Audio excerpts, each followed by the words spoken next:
A beautiful morning to you, televiewers of Dash TV. Welcome to the review of tabloids. As usual, it is your regular platform where we bring to the fore key stories that have been carried out by our colleagues of the print media here in Cameroon and some selected African countries. The week began very, very strong and busy with the extraordinary summit of CEMAC leaders.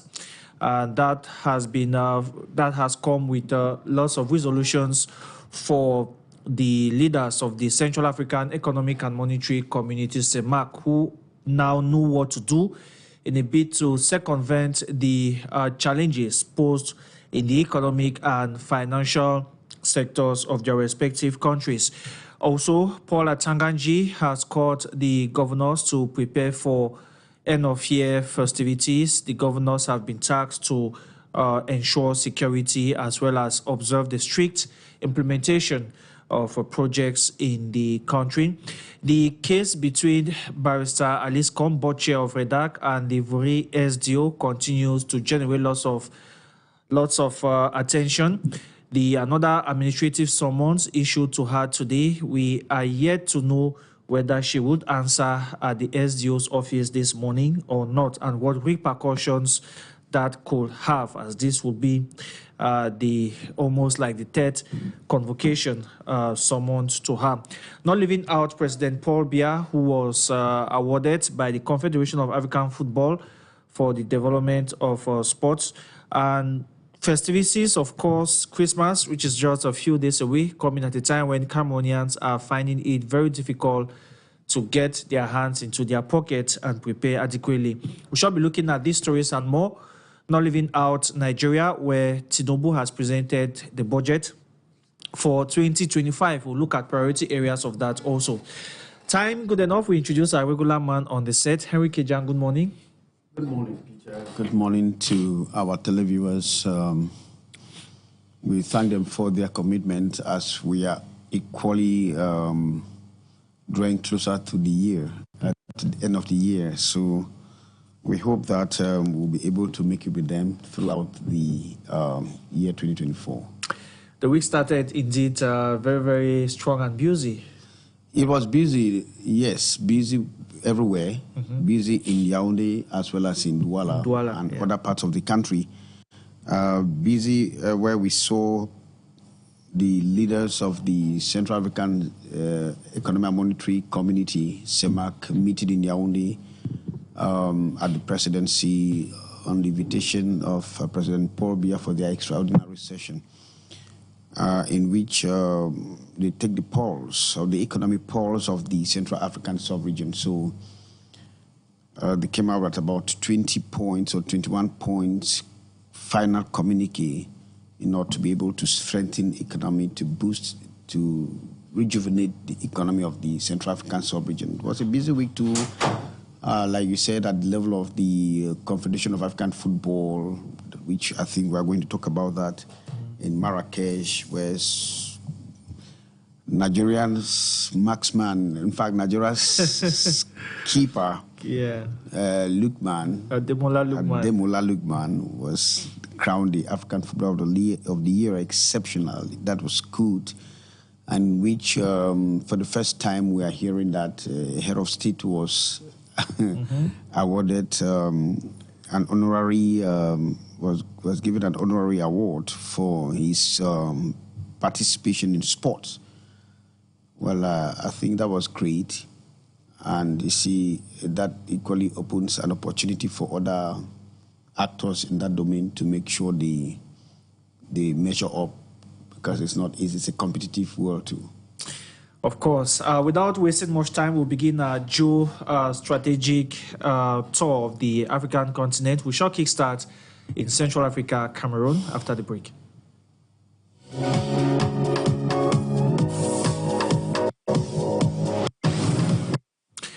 Cameroon Insider hits the stands with the headlines: looming economic crunch within CEMAC, how member states will weather the storm. According to the paper, the sub-regional leaders have agreed on a number of solutions to the ongoing economic and financial difficulties, which cast a gloomy picture on the economic outlook of the 6 member states of CEMAC. Also, they resolved to undertake a litany of fiscal reforms and sustainable debt management strategies in order to alleviate financial pressures on the economy and make way for stronger economic resilience. Cameroon Insider highlights the main points, but if we have to just summarize it, we can summarize it into 2 main points.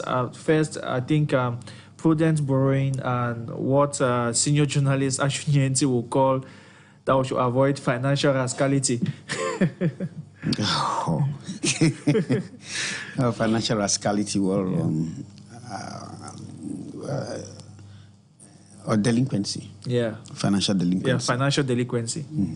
Yes, you see, the Central African sub-region is going through very serious fiscal policies, and so that is why they are meeting, or that's why they met and took some of the measures. But then, the Bretton Woods institutions that are, moderating the financial situation have been called to cushion the effects of the shocks that the Central African sub-region is going through.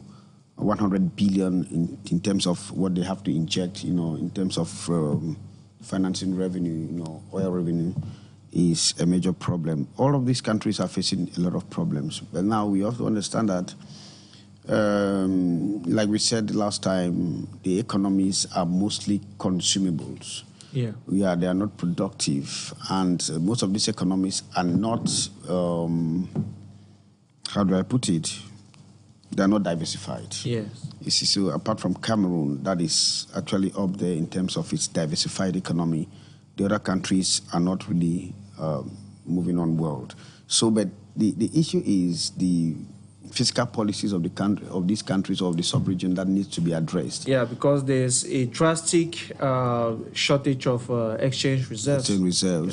Yeah. And they even call for the oil reserves to be, I should put it this way, clearly repatriated. That is very clear. Yes. So that it could help inject it could stimulate the economy of the country. Well, we hope that the proposals, the resolutions that they took at the meeting will probably be as a steam engine, to bring back the economy on a good footing. We are 4.2 or 4.87% of growth rate for the sub-region, which is extremely small. So it tells you that we are really lagging when you compare with other regional blocks or regional groupings. But now the issue of low exchange reserves has pushed some experts and observers to extend this question to the role of francs, and some are even indicating that isn't it time for CEMAC leaders to ask France to hand over their reserves, because why should the reserves be placed in France instead of being in maybe within the sub-region where it can be monitored and properly managed for the growth and development of the respective countries? You see, this issue has been coming up, and it comes up on a daily basis. Holding the reserve of French-speaking African countries, selling the goods and holding the string is a very big problem. Now, if you look at, there's an item in the final communique which is asking for the repatriation of those oil reserves. Yes. In fact, it is indirectly sending a message. That is the way I look at it. It's indirectly sending a message that we need this money, we need ours, so that we could use it. And the French Minister of Economy and Finance was present. Yeah, he was present. And you see, after that, I think they will go and sit and they start thinking on what to do. But it is important, it is necessary, it is imperative that we don't keep our reserves somewhere. But we could, our reserves, because like we are saying, you keep our reserve, and when we need something, we have to apply, and then you are the one telling us the quota. You see, you're indicating the quota which we have to, to collect. We should not go beyond that. See, you cannot be keeping my money and then you're using to develop your economy. My own people are suffering.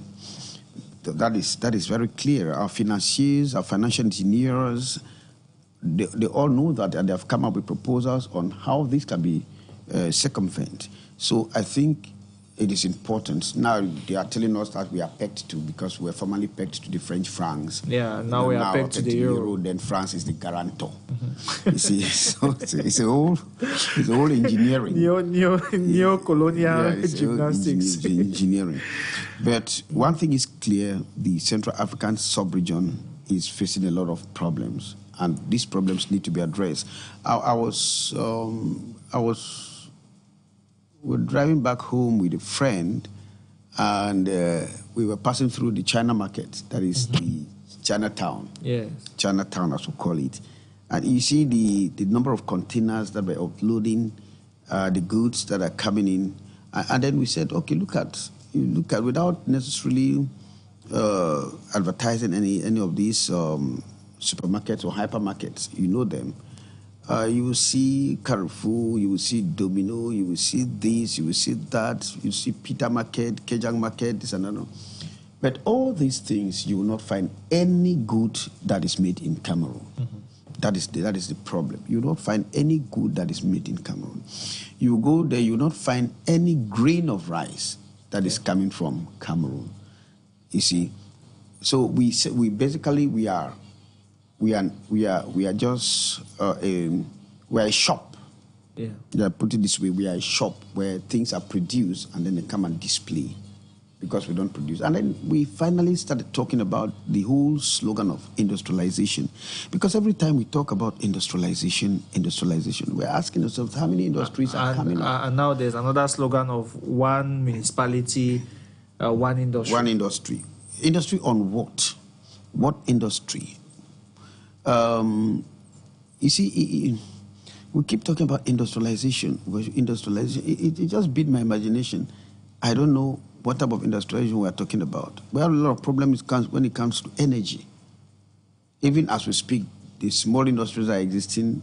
They're not even able to consume them. In fact, they don't even have the energy to run those engines. Yeah. Then industrialization, and then we came to conclude that, okay, look at the trees that we have in the forest.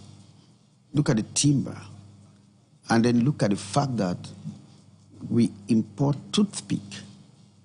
Toothpick. Does it mean that we cannot industrialize? Now, we had our UNA law that used to exist. I don't know if it still exists. For matchsticks. Yes. Yeah. No, UNA law for matchsticks and so on. But you discover that at a certain point in time, that was about 15 years ago to 16 years ago, there was a new brand of this match that invaded and swept the market. You see, the spillage. And now many people rely more on even gaslighters. The spillage on all this is just a pointer to the fact that we are talking about industrialization, but this thing is just hot air that we are blowing. Now, it has a holistic analysis. You have just talked about gaslighter. Now we have our own trained chemical engineers. Okay, we have our own trained chemical engineers. Is it difficult for us to transform that and produce gaslighters, domestic gaslighters? You see, so all these things of industrialization, I don't buy it, because to me it's just a mere slogan. Our economy has been transformed into what I would call a shop. Yeah. Window display or window dressing and so on. So they produce the goods and then they come here, not just dumping, but they just place the goods, and the goods are selling. Now, what do we gain from that? So the leaders should rethink beyond just ordinarily telling the people that, we need this money, we need that money, or physical policies and so on. Because everything hovered around physical policy. We're not talking about development here. Yeah. Because each country will define its development priorities. So the best thing, or one of the things they should think of, is how to drive their economy, to be able to produce. Like I said, go to these shops, you don't find any good made in Cameroon. None of these companies have goods made in Cameroon. And so, that brings to light the role agriculture could play at a very difficult time like this. Yes, even Peter, we have our pineapples, we have our how do you call it, apples. Apples. Yes, we have them. How are these apples reconditioned, to be able to meet, the standards? Because they will tell you that it's a matter of norms. How will it be reconditioned to meet the standards that the ones that are coming in? Do we have the conservation means, to keep this thing in oxygen or in nitrogen, so that they could maintain their taste and withstand times? These pineapples, or how do we call it, pomme de France as we call it, these apples, these things, some of them have been harvested about 4 years ago, and then they are stored. So when you pick it, you are eating, you think that these things were just produced now. No, these things have been produced long time ago, and so they're exported. Look at the cheese that are coming in, whereas we have milk that we are producing in the Grand North or in the northern region part of the country. We are producing in the northwest region of the country and part of the west region. So what do we do to make sure we recondition these things so that we can rely on them rather than depending more on the... Now we are talking about import substitution. That is the biggest slogan now again. Import substitution. Now you are substituting with what? What are you substituting the rice with? When you cannot develop semri, when you cannot develop ndop, when you cannot develop acquire, or leave acquire, because that will be a new venture. Yeah. Because after the rice trial projects that went across the country, okay, what will you substitute with areas like Sancho? That is lying fallow. So those are the things we should be looking at. Because when it's import substitution, every day we hear these things and it is boring. And every year we hear, the more we hear, the more the rice keeps coming. Okay? And bag now is almost 50,000 francs for 50 kilograms. So I hear, and you're right, I have to purchase some rice any of these days. Prepare your pockets. So I was talking with a colleague yesterday in office. I said, I want to go and buy rice now. I said, what's the cost of a bag of rice? I don't even know. Then he said, go and ask your wife. So, so I said, okay, I will see what to do. But you see, this is a very serious issue. And rice being a staple food in more than 99% of the households in this country. There is no household that doesn't eat rice. In fact, I should say 100%. There is no household that doesn't eat rice. So it tells you that for about 30 million Cameroonians, despite, quote unquote, 30 million, quote unquote, despite the absence of credible statistics, after the flop census that took place so many years ago, we are just base our statistics on speculations. So let us say 13. Imagine that's a big market. That's a big market. Could we produce it? And when we look at the Central African sub-region, we are talking about 110 million inhabitants, or maybe about. Yeah. Okay. Where we add the DRC, that when we are extending the monetary to ECAS, when they're extending the block, we are talking about 110 to 20 million. That is a big market, and there is all the households are eating rice. So can we develop and take comparative advantage of that? That's a big question. It's now left to see whether the resolutions from the CEMAC summit will be implemented. Still on Cameroon Insider reveals that 708 ex-Boko Haram associates get a new life. These former members of the insurgent group in the Far North region are now set to enjoy socioeconomic inclusion after years of rehabilitation at the transit center of the DDR in Meri, in the Far North region of the country.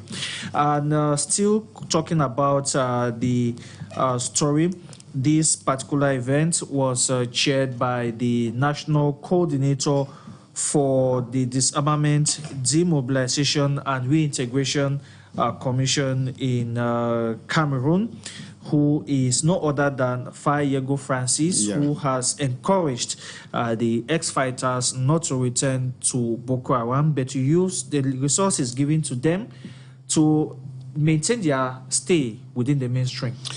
Yeah, that is interesting. In fact, no one likes war, no one likes conflict. If those guys have come to reason to drop their arms and join the DDR center, I think it's commendable.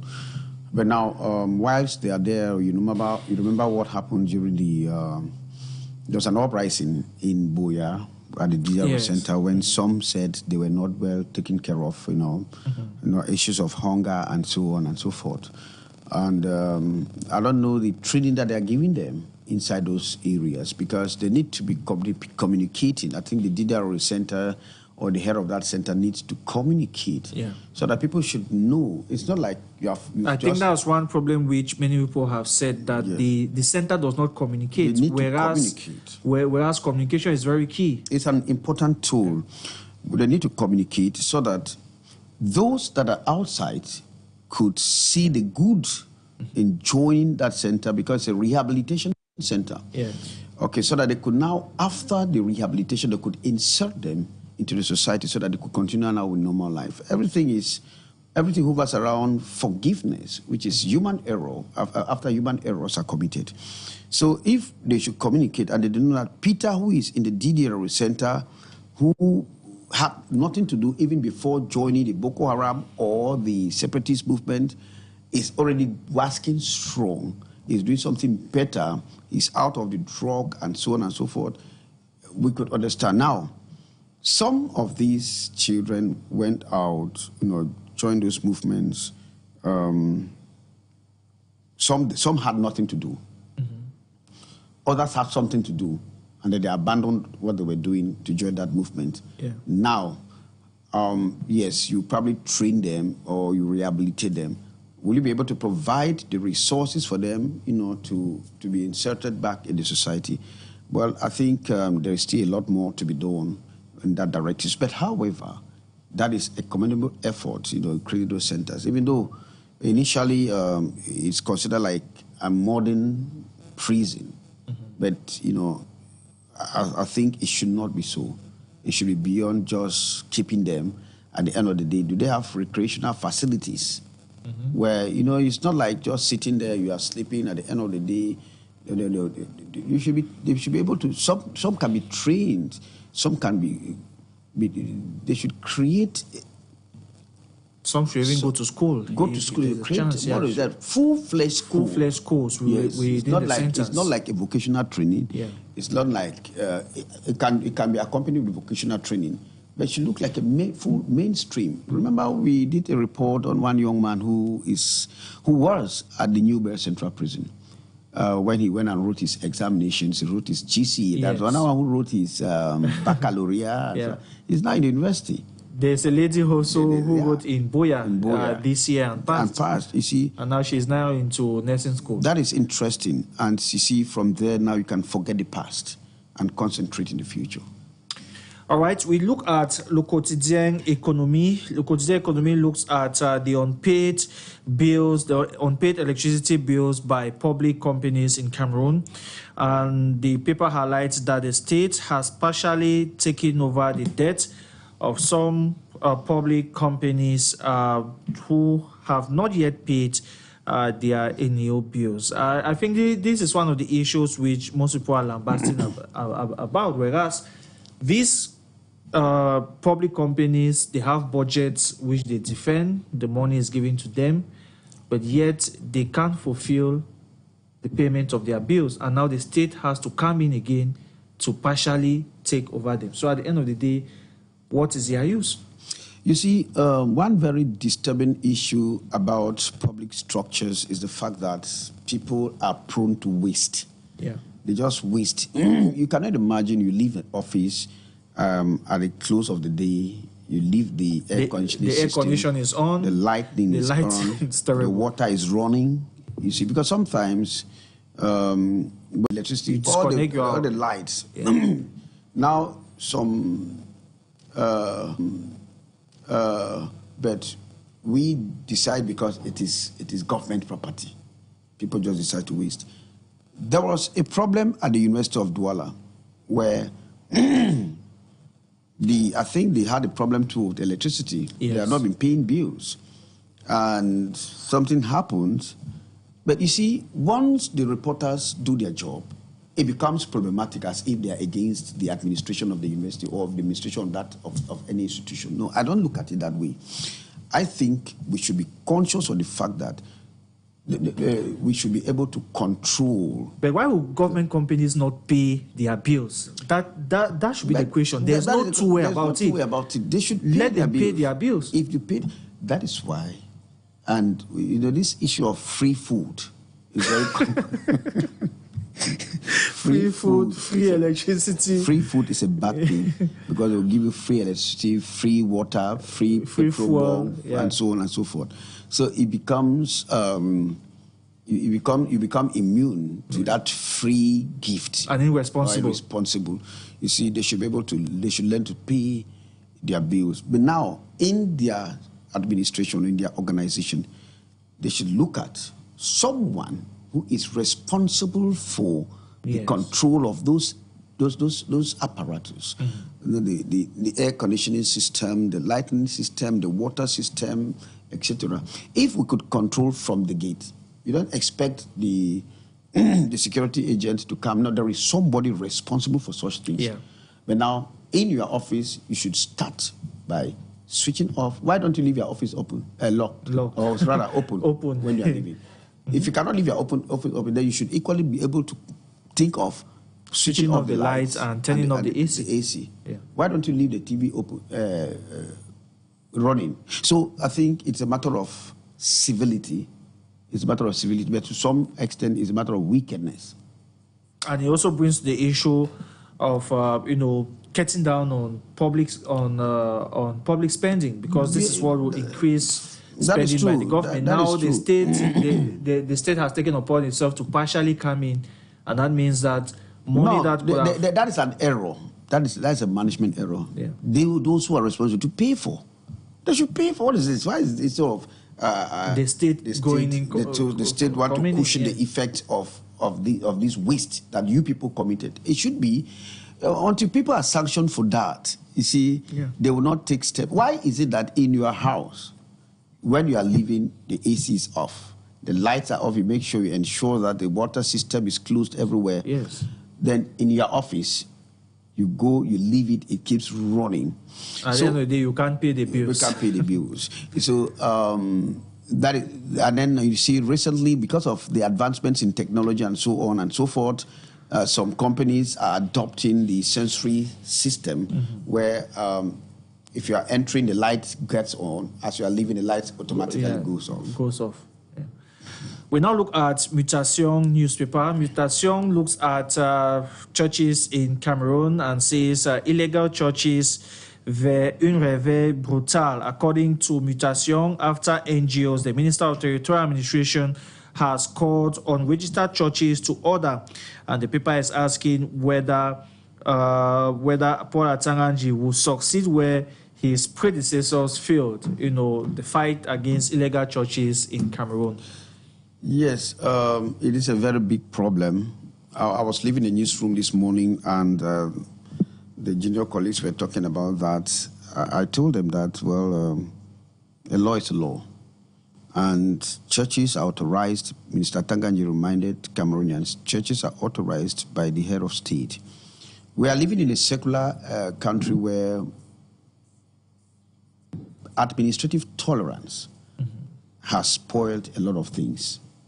Okay, they say they want to be tolerant, but they are using administrative tolerance to stay in power. Yeah. Because once you want to go frontal or brutal, as I put it, they are afraid that it might jeopardize situation and so on and so forth.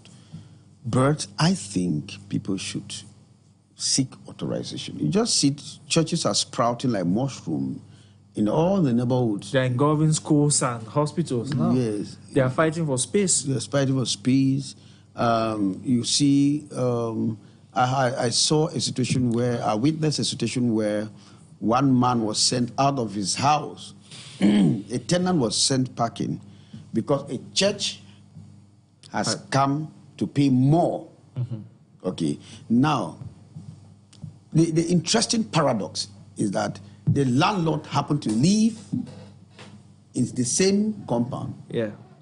You sent away a tenant who pays you maybe 100,000 francs or 150,000 francs, now you want to increase that amount, we need more money.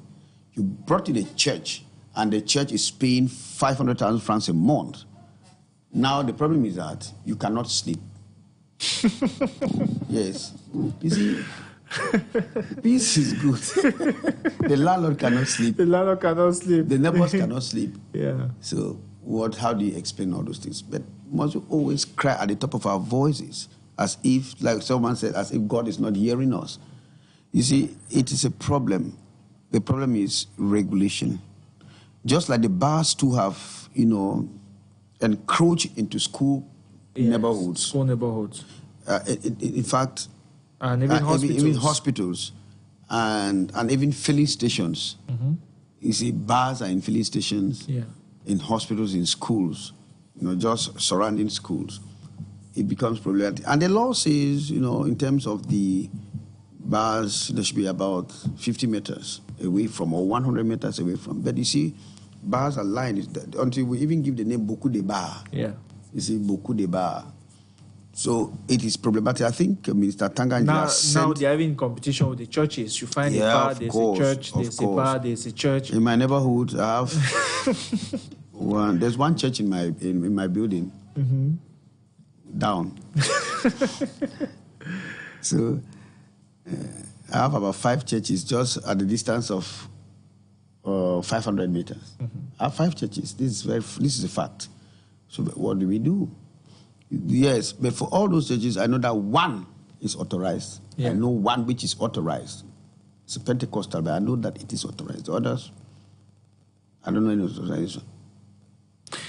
We look at the Guardian Post. The Guardian Post this morning says that Bar Council President Bar Eric Bar counts achievements and declares for second mandate. Barrister Bar Eric Bar met with journalists in Yaoundé after he presided over the laying of the foundation stone for the headquarters of the Cameroon Bar Association in Yaoundé. That is a historic achievement. Say kudos to Barrister Bar Eric. I was with him last week in Baba, where we went for the memorial of the founding chairman of the Social Democratic Front. Well, I think each government has its, at least, could count its merits. Mm-hmm. He picks it from where the last man, I think that was Party, right? Yeah. From where Party left. But will do what he can do. Mm-hmm. And his team to a certain level, and someone else will pick it up from there. Yeah. But the bar is gradually changing from what they used to know. Those who are in the bar is changing. We have been observing. They have been making some positive strides. So it is a commendable effort, thanks to the collaboration of the state, because it was like the state. Because thanks to the pressure, first of all, thanks to the bar, to the members of the bar. Yeah. Because they brought a lot of pressure to bear on the government. On the government. To see some of the needs for the reforms that are going on now. But you see, the reforms are going on gradually. So I think if his peers are saying that, well, he needs another mandate, okay, good and fine, they'll vote him in. Still on the Guardian Post this morning, the Guardian Post highlights that the Minister of Communication, who doubles as President of the National Advertising Council, has chided some advertising operators guilty of malpractices in the sector. But on the other hand, advertising companies say that the amount or the procedure to establish advertising companies in the country is tedious and cumbersome, and whereas while government is focusing on them, you have illegal advertising agencies that are operating hitch-free and reaping lots of millions and billions in contracts with government not doing anything about it. That's it, you see, and that is the state of affairs in the country. I think somebody who is legal is not able to reap, at least, because somebody is legal, paying his taxes, have workers. You have to pay a fee of about 1.5 million. You have 2 million for this. So many administrative bottlenecks and other costs. And then daily taxes, you add it now to monthly payments of salaries, maybe rents, bills. It's cumbersome. And then someone is reaping, someone who is not even registered, they just come out and you are doing advertisement and so on and so forth. Well, I think they should regularize it. In fact, they should regulate the sector. Yeah. It's a very challenging sector too. And you have big actors, there are key actors in that sector. We don't want to call names here, and I know you are one of them too. So, but it's a sector that needs to be polished, just like many other sectors in the country. Yeah. But if you look at, there's a problem. If you look at the taxes that you and I are paying, then you look at that famous CRTV tax. The debate still goes on. Yeah, the debate still goes on, yes. Why do we pay CRTV tax? That tax should be scraped off, or the tax should be redistributed to the media. Yeah, to the media organs. Everyone pays it. Yes, we were paying it because the CRTV was a loan. And that tax has come to stay. That tax should be repealed. That tax should be repealed. Private media organ. We are in a dispensation of new technologies. The world has evolved until I don't know how many television stations are in Cameroon. It should be repealed. So that it should distribute it to the television stations. CRTV tax. Why? CRTV. Tax for the state, for the state media. Yeah. And all of us pay. Okay, why don't we pay Cameroon Tribune tax or Super tax? Or Cameroon Insider tax. Cameroon Insider tax. We do hope that those who have their ears are listening.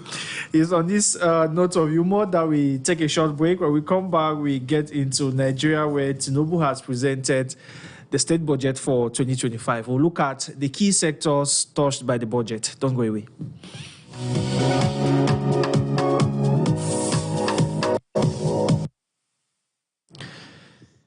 The Daily Times in Nigeria headlines, Tinubu presents 49.7 trillion naira 2025 budget. And according to the paper, you have defense, infrastructure, health, and education taking big shares. Yes, Peter. You see, that how much is that? 49.7 trillion. About 20,000 or 25,000 billion. Billion in francs. CFA francs. Yes. About 25,000 billion. Whereas our budget is 7,000. Yeah, 7,000 billion. Well, like they see a giant economy, right? Yeah. Well, I think the challenges are bound in Nigeria. Look at the infrastructure they are talking about, because you have defense, the defense spending. Yes. Step up infrastructure. Okay, and health and education. And education. Of course, most countries, those are the sectors that will have the highest or the biggest chunk of the state budget.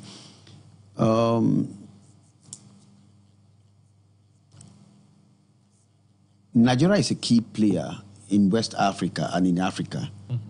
It is a key player in ECOWAS. A standing army, okay, is something that the other countries depend on. Nigeria is a key player. So the budget that President Tinubu has presented, I want to believe that the budget will meet the needs of the Nigerian people. Education is a very challenging sector. Infrastructure. I have not gone through because gradually it's a cumbersome document, especially with our own. But when you look at the infrastructural development, you discover that some ministries, some ministerial departments that just consume, they don't produce, they're not productive. I was discussing one day with one official of the Ministry of Livestock, Fisheries and Animal Industries. I said, well, why is the budget small like that? He said, Kejang, you know, our ministry is a very productive ministry, but look at what we are receiving. When you look at the Ministry of Livestock, it's a very productive ministry. Yes. Now, you cannot compare the Ministry of Livestock with the Ministry of Public Health and of Social Affairs, with the Ministry of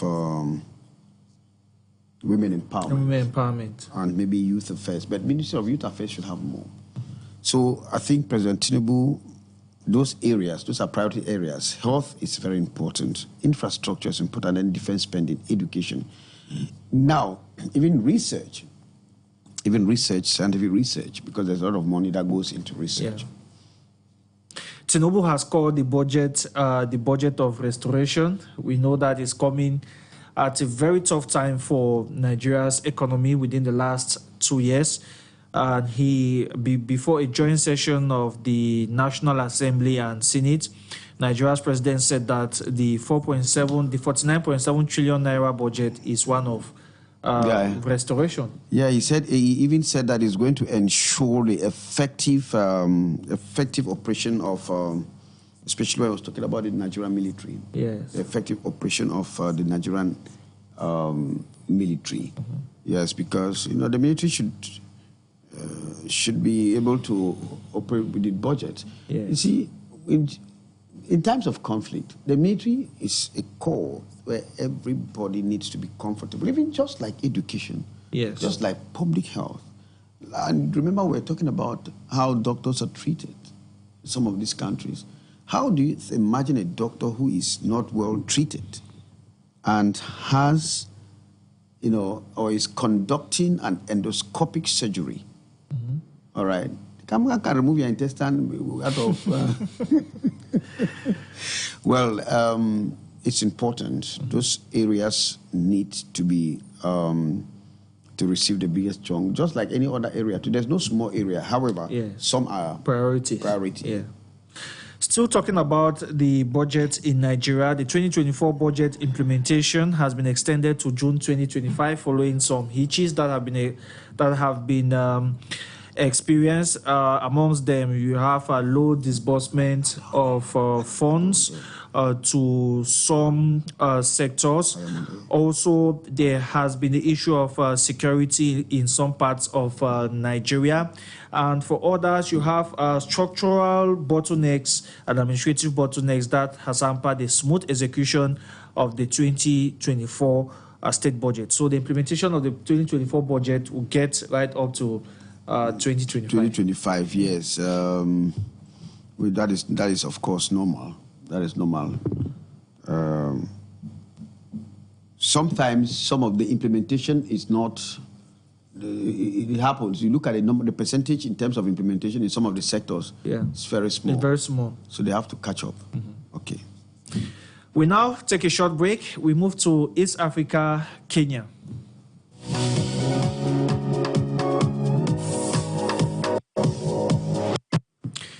The Daily Nation from Kenya focuses on government spending in the country and says 22 billion shillings medical cover cuts hits police and tutors. According to the paper, civil servants, teachers, police and prison officers, as well as insurance companies face tough times ahead after the government slashed by half the 44 billion shillings paid to privately managed medical schemes for the public workers and their families, citing budget constraints and social health authority rollout. You'll get that story on page 4 and 5 of Daily Nation. It's coming at a time when we all know that after the protest, the governance protest, Ruto had announced that the government will really slash down its spending. Yes, the government is slashing down its spending, not only Kenya, but many countries that are going through very serious problems. Yeah, just before we continue with Kenya, just to mention Senegal. Senegal has cancelled the Senate. The Senate has been abolished for 2025. Mm-hmm. There will be no Senate House. Yeah. The Economic and Social Council as well has been scrapped. Yeah, has been scrapped. I think it becomes a department in the Ministry of Finance. Yeah, of Finance. It becomes a ministerial department in the Ministry of Finance. Yeah. So that is something interesting to cut down on the spending. Many countries are doing that. But it should not only be a matter of just saying cutting down on spending. Mm-hmm. When you cut down on spending, how do you, where do you divert the resources to, and how are they allocated to other sectors? I think that is something more important than just saying that you have cut down government spending by, eroding some of these structures that are budget consuming. Mm-hmm. But for some, the cut has also covered the police as well as tutors. How do we explain that? Yes, police, internal security. Yeah. I think they will have to cope with. But whereas we are trying to see how we could better the conditions of teachers, yeah, instead of putting them more stress. You see, that core is a core that is not supposed to be tampered with. Keep the teachers comfortable. They will train those people who will develop the economy. Yeah. So I'm afraid the teachers, when teachers strike starts in a country, yeah, it is a whole problem. It's a whole problem. Have two sectors, teachers and health. Still on the Daily Nation, the paper reveals how cyber criminals made 114 failed attempts on government systems. A report tabled by President William Ruto to Parliament says that increased digitalization and migration of many public services online have led to a rising reliance on web-based services, predisposing institutions and individuals to cyber threats, including malware, hackers, as well as online scammers. Well, there are fast guys always on the lane, trying to rob, people. You see, now cyber crime, is very highly punishable, in all the countries in the world. Yeah. Yeah. So, but then people need to step up their defense system. That is to say, they protect their system. Yeah. However you protect, because some of the hackers are the ones that are equally hired to do to protect. Yeah, to system. Protect the system. Yes. So because there are guys who reason very fast. All right. Thank you very much, Henry. It's on that note that we call it quits in this edition of the program, The Review of Tabloids. We all know that most newspapers in Cameroon have announced that they will be going on break, so we shall be doing with what we have. And probably Monday we shall meet here again for what will probably be the last edition for the year. Yeah, that will be on Monday. On Monday. Okay. And to you, televiewers, thank you very much for being with us. Keep watching programs on Dash TV. Coming up at exactly midday local time will be Journal du Cameroon. Don't go away. Bye-bye.